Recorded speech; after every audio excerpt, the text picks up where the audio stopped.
Salut à tous et à toutes, c'est Diablo X9, j'espère que vous allez bien. On se retrouve aujourd'hui pour un gameplay sur Modern Warfare 3.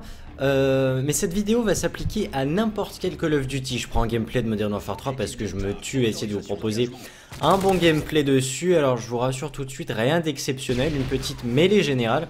Et dans cette vidéo, écoutez, je vais me permettre de vous dire mon point de vue de comment s'améliorer sur Call of Duty en général. Et d'ailleurs je sais que beaucoup de gens me demandent des conseils en général, alors je vais essayer d'y répondre dans cette vidéo. Mais avant tout, sachez que je vais citer, disons, d'autres techniques de jeu que d'autres youtubeurs ou autres peuvent vous proposer.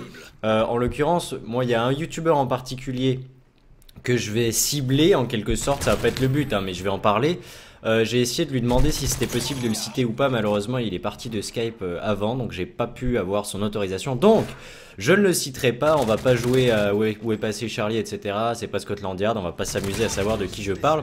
Dans tous les cas, d'après moi, si vous voulez vous améliorer à Call of Duty, ça n'est pas nécessairement synonyme de faire une bonne partie, loin de là. Je m'explique. Si vous cherchez absolument à avoir un bon score, il faut avant tout que vous sachiez comment jouer correctement, avoir les bonnes bases, j'entends. Et souvent, vous verrez, et d'ailleurs il n'y en a pas qu'un, hein, mais il y a plusieurs gars sur YouTube qui vont vous dire, bon écoutez, moi il y a un truc que j'adore faire, c'est par exemple vous poser votre capteur ici, une clé mort ici, etc. D'après moi, ce genre d'accessoire, c'est vraiment pas ce qui va vous aider à vous améliorer. Alors certes, ça va rendre le jeu plus facile, ça c'est sûr et certain. Vous allez faire plus de kills. Là par exemple j'ai eu une envie folle de rage kit parce que d'après moi, à cette distance, alors qu'on a un chargeur plein, mettre un coup de couteau c'est directement signe que vous n'êtes pas assez bon pour réaliser un face à face. Alors je fais une petite parenthèse là-dessus, alors avant qu'on m'arrête tout de suite, parce que c'est clair qu'à ce moment-là, si on commence à dire que tout est à peu près casse-couille, on va finir par se taper dessus avec des brindilles sur Call of Duty, on est bien d'accord. Ce que je veux dire, c'est qu'en général, il faut que vous preniez l'habitude, lorsque vous êtes à n'importe quelle distance de l'ennemi, et même à 2-3 mètres, si votre chargeur est plein, mais faites un drop shot, c'est-à-dire se coucher puis commencer à tirer, ou évitez-le et puis commencer à tirer, je sais pas. Mais n'ayez pas, mes amis, le réflexe direct de se dire tiens, je vais lui mettre un coup de couteau. Je suis pas le seul à en avoir vraiment ras le cul, et d'ailleurs j'ai pu le remarquer chez pas mal de youtubeurs qui font aussi quelques coups de gueule ces derniers temps. C'est vraiment quelque chose d'assez énervant, et comme je l'avais dit dans mon coup de gueule, il y aurait un truc vraiment génial, ce serait que le coup de couteau soit une arme à part, comme sur Counter Strike ou sur Battlefield, parce que d'après moi c'est aussi une solution, une facilité vraiment pour toutes les personnes qui ont... c'est vraiment un sale réflexe en fait, hein, je veux dire, n'importe qui, même un joueur très très bon, hein, va avoir ce sale réflexe de foutre un coup de couteau alors que le chargeur de son arme est plein. Voilà, je trouve ça assez énervant, et moi je vous conseille en tout cas de faire l'effort de rarement mettre ce coup de couteau. Et la première chose à faire pour perdre cette habitude, si vous voulez mon avis, c'est de faire start, d'aller dans la configuration de votre manette et de vous mettre en mode tactique. Qu'est-ce que ça fait le mode tactique? Ça inverse votre bouton rond ou bouton B sur Xbox et votre joystick droite. Normalement pour donner un coup de couteau on appuie sur le joystick droite, et bah là ça va s'inverser. Pour vous coucher vous allez appuyer sur le joystick droite, et pour mettre un coup de couteau vous allez appuyer sur le bouton rond. En quoi ça va vous aider? Ça va vous aider justement dans les duels, parce que vous allez pouvoir drop shot beaucoup plus facilement. Donc je me répète, le drop shot c'est lorsque vous vous couchez et vous tirez en même temps.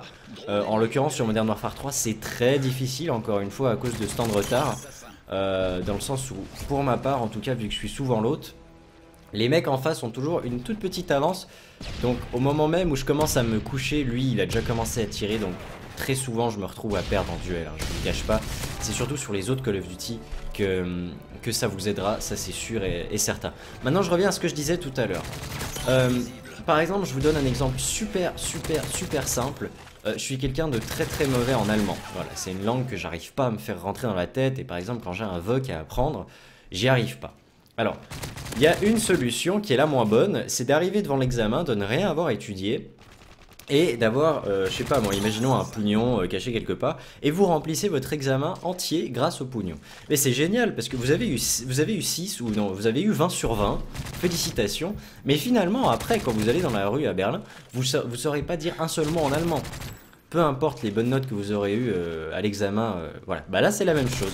Alors, vous avez beau jouer avec des clés morts, des capteurs, des bêtis et tout ce que vous voulez, Quand on vous demandera la base de la base, du face-à-face ou ce genre de choses, eh ben, vous arriverez pas parce que vous accrocherez à ce genre pardon, de futilité, de facilité qui rendent le jeu beaucoup trop facile et accessible selon moi. Alors, faites l'effort de prendre la classe de base. Alors, je vous affiche la classe que j'utilise actuellement, qui est l'ACR, viseur laser silencieux.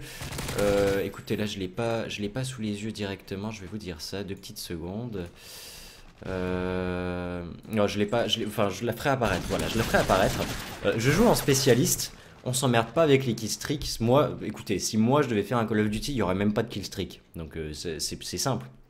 J'estime que quand vous êtes assez investi dans un Call of Duty pour jouer avec un casque, un Triton, un Turtle Beach, un Sharkoon, tout ce que vous voulez, c'est pas nécessaire et selon moi c'est presque ridicule d'en plus mettre des capteurs et ce genre de trucs parce que vous avez déjà un avantage monumental sur les ennemis, vous les entendez arriver, il n'y a pas non plus besoin de les voir affichés à 15 mètres sur votre écran, c'est le genre de choses qui m'énerve beaucoup et selon moi ce qui vous aidera à vous améliorer à Call of Duty c'est justement de faire l'effort de jouer un peu plus basiquement, j'ai envie de dire, et de vous contenter de ramasser les armes des ennemis, de jouer avec votre arme principale, grenade paralysante, voilà, la base, et c'est ça qui vous aidera à augmenter votre niveau, selon moi, sur Call of Duty. Alors, excusez-moi si certains le prendront mal, et je suis sûr que je vais me faire lyncher dans certains commentaires, mais moi je tiens à le dire, j'en ai ras-le-bol des fois de voir des types qui n'ont vraiment pas de niveau, et qui s'accrochent à des facilités totales, des trucs qui vous permettent de gagner des parties, alors que dans le fond, bah voilà, vous n'avez pas la base du truc. Alors je ne me proclame pas meilleur joueur Call of Duty du monde, mais je pense que depuis Call of Duty 4, je suis à fond sur la licence en ligne, j'ai les bases qui sont quand même bien rentrées, j'ai envie de dire, dans les mains. Et je pense sincèrement que ça vous aidera de faire un petit peu ce que je vous ai conseillé dans cette vidéo. Voilà, j'attends de voir vos commentaires, j'espère pas trop me faire engueuler quand même. On se retrouve pour une prochaine vidéo très prochainement.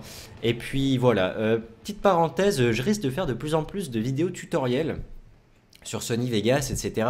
sur ma chaîne secondaire. Alors peut-être certains d'entre vous ne savent même pas que j'ai une chaîne secondaire. Je ferai une petite annotation et puis dans la description il y a aussi un lien pour aller vous abonner. Je suis sûr que ça vous intéressera. Voilà, prenez soin de vous et à la prochaine. Bye.